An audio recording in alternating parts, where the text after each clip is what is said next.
जय हिंद। नमस्कार साथियों, कैसे हैं आप सभी लोग। उम्मीद करते हैं कि आप सभी लोग अच्छे होंगे और आप सभी लोग की तैयारी जो है बिल्कुल ही अच्छी तरीके से चल रही होगी। तो साथियों, आज की इस क्लास में हम सभी लोग जो है इंडियन आर्मी भर्ती परीक्षा 2026 के लिए जो है साथियों टॉप ऐसे इंपोर्टेड और चुनिंदे प्रश्नों को देखेंगे जो कि साथियों आपके 10 जून के एग्जाम के लिए काफी ही इंपोर्टेंट है। और जिन भी साथियों का पेपर अभी 10, 11, 12, 13, 14, 15 और 16 जून को है, उन साथियों के लिए क्लास जो है साथियों रामबाण क्लास साबित होंगे। क्योंकि साथियों पिछले जितने भी शिफ्टों में आपके पेपर हुए और एग्जाम हुए और उन शिफ्टों में साथियों जिस पैटर्न से क्वेश्चन पूछे जा रहे हैं और जिस टॉपिक से क्वेश्चन पूछे जा रहे हैं उस टॉपिक्स और उस पैटर्न से साथियों इस क्लास में क्वेश्चन करेंगे। और जिन भी साथियों का पेपर अभी होने वाले हैं उनके लिए क्लास रामबाण क्लास साबित होंगे। तो चलिए क्लास को हम स्टार्ट करते हैं। उनसे पहले यदि आप इस चैनल पे पहली बार जुड़े हैं तो आप इस चैनल को सब्सक्राइब करके ऑल नोटिफिकेशन को भी ऑल पे दबा के जुड़ जाइएगा, जिससे कि जब भी कोई नई क्लास हो सबसे पहले क्लास का नोटिफिकेशन आपके पास जो है पहुंच सके। तो आप इस चैनल को सब्सक्राइब कर लीजिएगा, साथ ही साथ आप जो है इस क्लास को भी लाइक जरूर कर लीजिएगा। तो चलिए क्लास को स्टार्ट करते हैं और देखिएगा क्वेश्चन क्या पूछा है। क्वेश्चन यहाँ पे पूछे गए कि प्रसिद्ध दिलवारा जैन मंदिर भारत के किस राज्य में जो है स्थित है। चलिए बताएंगे। ये सभी क्वेश्चन काफी इंपोर्टेंट और चुनिंदे क्वेश्चन हैं जो आपके एग्जाम में 100% आपको ये सभी क्वेश्चन पूछे जाएंगे। और प्रसिद्ध दिलवारा जैन मंदिर भारत के किस राज्य में स्थित है, तो ये स्थित हो जाएंगे राजस्थान में। ऑप्शन यहाँ पे बी करेंगे सही जवाब, राजस्थान में स्थित है। चलिए अगला प्रश्न देखेंगे। प्रश्न यहाँ पे है कि महात्मा बुद्ध को ज्ञान की प्राप्ति किस नदी के तट पर हुई थी। चलिए बताएंगे आप कि महात्मा बुद्ध को ज्ञान की प्राप्ति किस नदी के तट पर हुई थी।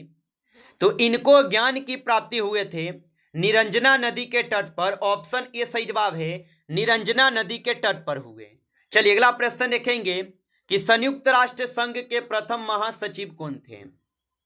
तो संयुक्त राष्ट्र संघ के प्रथम महासचिव जो है यहां पे हो जाएंगे कौन, तो ऑप्शन यहां पे सी करेंगे सही जवाब, ऑप्शन सी सही जवाब है। चलिए अगला प्रश्न देखेंगे कि अंतरराष्ट्रीय श्रम संगठन का मुख्यालय कहां स्थित है। चलिए बताइएगा आप कि अंतरराष्ट्रीय श्रम संगठन का जो मुख्यालय है यह स्थित हो जाएंगे आपके कहां पे, तो यह स्थित है जिनेवा में। ऑप्शन डी कीजिएगा, जिनेवा में स्थित होगा। चलिए अगला प्रश्न देखेंगे। प्रश्न यहां पे है कि रेमन मैग्सेसे पुरस्कार पाने वाले प्रथम भारतीय व्यक्ति कौन थे। तो रेमन मैग्सेसे पुरस्कार पाने वाले प्रथम भारतीय व्यक्ति कौन थे, तो याद रखिएगा कि रेमन मैग्सेसे पुरस्कार पाने वाले प्रथम भारतीय व्यक्ति कौन थे। तो यहां पे इस क्वेश्चन का सही जवाब ऑप्शन ए हो जाएंगे, आचार्य विनोबा भावे। ऑप्शन ए यहां पे सही जवाब है। चलिए अगला प्रश्न देखिएगा। यहां पे 6 नंबर क्वेश्चन है कि भारत के किस महान स्वतंत्रता सेनानी को लोकमान्य के उपनाम से भी जाना जाता है। चलिए बताएंगे कि भारत के किस महान स्वतंत्रता सेनानी को लोकमान्य के उपनाम से जाना जाता है। तो ये जाने जाते हैं आपके बाल गंगाधर तिलक को। ऑप्शन ए यहां पे सही जवाब है, बाल गंगाधर तिलक को। चलिए अगला क्वेश्चन देखेंगे यहां पे कि बिहार विभूति के उपनाम से किसे जाना जाता है। चलिए बताइएगा आप लोग कि बिहार विभूति के उपनाम से किसे जाना जाता है। तो यहां पे जानते हैं आपके किसको, तो डॉक्टर अनुग्रहन नारायण सिंह को। ऑप्शन यहां पे बी जो है सही जवाब है। चलिए अगला प्रश्न देखेंगे। यहां पे 8 नंबर है कि भारत के किस राज्य की मुख्य राजभाषा उड़िया है। चलिए बताएंगे कि भारत के किस राज्य की मुख्य राजभाषा उड़िया हो जाएंगे, तो ये हो जाएंगे ओडिशा के। ऑप्शन ए सही जवाब है, ओडिशा के होगा। चलिए अगला क्वेश्चन देखेंगे। यहां पे 9 नंबर है कि राधा मोहन कप का संबंध जो है ये किस खेल से है। चलिए बताइए कि राधा मोहन कप का संबंध किस खेल से होगा। तो याद रखेंगे ये हो जाएंगे आपके किस खेल से, तो ये हो जाएंगे आपके पोलो खेल से। ऑप्शन यहाँ पे बी सही जवाब है, पोलो खेल से। चलिए अगला प्रश्न देखेंगे। यहाँ पे 10 नंबर क्वेश्चन है कि भारत के पूर्व प्रधानमंत्री राजीव गांधी के समाधि स्थल का नाम जो है क्या है। तो भारत के पूर्व प्रधानमंत्री राजीव गांधी के समाधि स्थल का नाम क्या है? तो इनके समाधि स्थल का नाम होगा वीर भूमि। ऑप्शन ए यहां पे सही जवाब है, वीर भूमि होगा। चलिए अगला क्वेश्चन देखेंगे कि ताजमहल जो है ये किस शहर में स्थित है? तो ताजमहल जो है ये आपके आगरा शहर में स्थित है। ऑप्शन यहां पे बी सही जवाब है, आगरा शहर में। चलिए अगला क्वेश्चन यहां पे दिए गए कि पंकज अडवाणी किस खेल से जो है संबंधित है? तो पंकज अडवाणी जो है ये किस खेल से संबंधित होगा? तो ये हो जाएंगे किस खेल से? तो यहां पे इस क्वेश्चन का सही जवाब ऑप्शन बी हो जाएंगे। चलिए अगला प्रश्न देखेंगे यहां पे 30 नंबर कि हल्दी घाटी का युद्ध जो है ये किस वर्ष लड़ा गया था? चलिए बताएंगे कि हल्दी घाटी का युद्ध जो है ये किस वर्ष लड़े गए थे? तो ये लड़े गए थे 1576 में। ऑप्शन सी सही जवाब है। चलिए अगला प्रश्न देखेंगे यहां पे 40 नंबर क्वेश्चन है कि भारत के समुद्री मार्ग की खोज जो है किसने की थी? तो भारत के समुद्री मार्ग की जो खोज है ये किए गए थे आपके वास्को डी गामा के द्वारा। ऑप्शन यहां पे बी सही जवाब है, वास्को डी गामा के द्वारा। चलिए अगला क्वेश्चन देखेंगे कि अंतरिक्ष में जाने वाले प्रथम भारतीय कौन थे? तो अंतरिक्ष में जाने वाले प्रथम भारतीय कौन थे?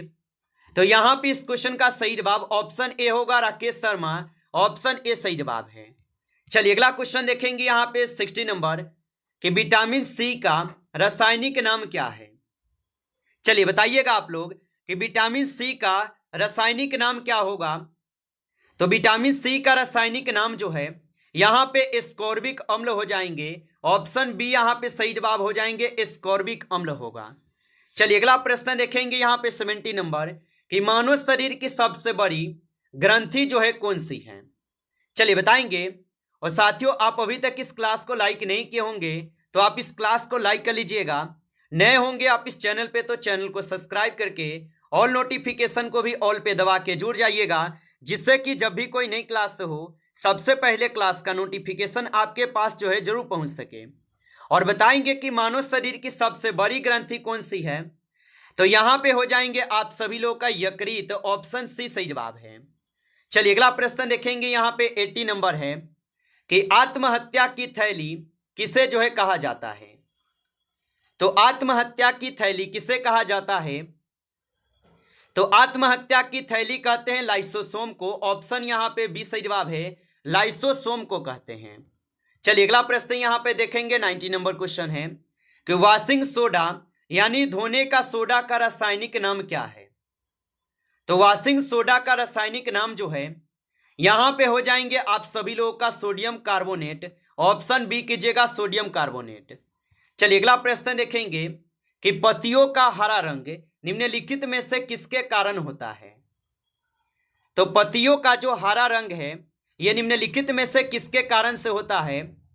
तो ये होते हैं आपके क्लोरोफिल के कारण। ऑप्शन यहां पे बी सही जवाब है, क्लोरोफिल पर्णहरित के कारण। अगला प्रश्न यहां पे दिए गए 21 नंबर कि रेबीज के टीके की खोज जो है किसने की थी? चलिए बताएंगे आप कि रेबीज के टीके की खोज जो है किसने की थी? तो यहां पे इस क्वेश्चन का आप सही जवाब ऑप्शन डी करेंगे। चलिए अगला प्रश्न देखेंगे। प्रश्न यहां पे है कि सोने की शुद्धता को किसमें जो है मापा जाता है? तो सोने की शुद्धता को किसमें मापा जाता है? तो इसको मापे जाते हैं कैरेट में। ऑप्शन ए सही जवाब है, कैरेट में मापे जाते हैं। चलिए अगला क्वेश्चन देखेंगे कि गुब्बारों में कौन सी गैस जो है भरी जाती है जो हवा में उड़ते हैं? तो याद रखेंगे इसमें जो है हीलियम गैस भरे जाते हैं। ऑप्शन सी सही जवाब है, हीलियम गैस। चलिए अगला क्वेश्चन देखेंगे 24 नंबर कि प्रतिरोध का एसआई मात्रक होता है। तो प्रतिरोध का जो मात्रक होता है इसका मात्रक होता है ओम। ऑप्शन यहां पे बी सही जवाब है, ओम हो जाएगा। चलिए अगला प्रश्न देखेंगे यहां पे 25 नंबर कि आंसुओं में कौन सा पदार्थ जो है घुला रहता है? तो आंसुओं में कौन सा पदार्थ घुला रहता है? तो याद रखेंगे सामान्य नमक हो जाएंगे। ऑप्शन ए यहां पे सही जवाब है। चलिए अगला क्वेश्चन देखेंगे कि पोटेशियम का रासायनिक प्रतीक क्या है? तो पोटेशियम का रासायनिक प्रतीक जो है यहां पे आपके के हो जाएंगे। ऑप्शन सी सही जवाब है, के हो जाएंगे। चलिए अगला प्रश्न देखेंगे कि रॉकेट किस सिद्धांत पर जो है कार्य करता है। तो रॉकेट किस सिद्धांत पर कार्य करते हैं? तो रॉकेट जो है ये संवेग संरक्षण के सिद्धांत पे कार्य करते हैं, जो कि ऑप्शन यहां पे सी सही जवाब है, संवेग संरक्षण के सिद्धांत पे। चलिए अगला क्वेश्चन देखेंगे कि द्रव्य अवस्था में पाई जाने वाली एकमात्र यहां पे अधातु जो है कौन सी है। तो द्रव्य अवस्था में पाई जाने वाली एकमात्र अधातु कौन सी है? तो यहां पे हो जाएंगे ब्रोमीन, ऑप्शन बी करेंगे सही जवाब, ब्रोमीन हो जाएगा। चलिए अगला क्वेश्चन देखेंगे कि पीतल जो है ये किन दो धातुओं का मिश्रण है। तो पीतल किन दो धातुओं का मिश्रण होगा?